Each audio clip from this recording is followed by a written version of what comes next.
এই ঈশ্বর দর্শন বা ঈশ্বর অনুভবের একটা সহজ উপায় বা একটা উপায় বলুন তো? আমি বেশ কয়েকবার কয়েকদিন আগে আম হিমালয়ের নবদেবীর দর্শন করতে গেছিলাম। তো সেখান থেকে কিছু উপলব্ধি হয়েছে।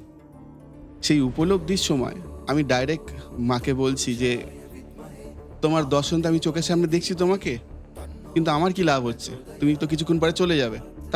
আমি যেখানে সেখানেই পড়ে আছি।" তখন ওনার উত্তরটা শুনে আমি চমকে গেছিলাম।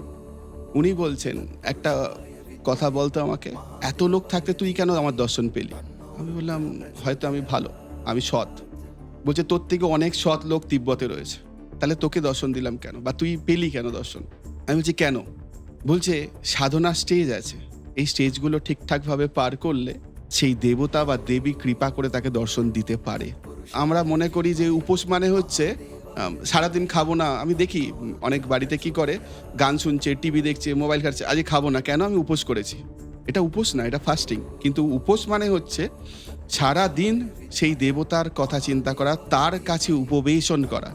উপবেশন থেকে উপোস কথাটা এসছে। এবং তার কাছে থাকতে, থাকতে মানুষ হয়তো কখনো, কখনো খেতে ভুলে যেত। জল পর্যন্ত খেত না। এবং এই প্রকৃত উপোস যে করতে পারবে, দেবতা প্রচণ্ড প্রীত হন তার প্রতি। এবং তাকে দর্শন তার ইচ্ছামতো তিনি দিতে পারেন। মানে তার স্মরণে থাকাটাই একদম, একদম।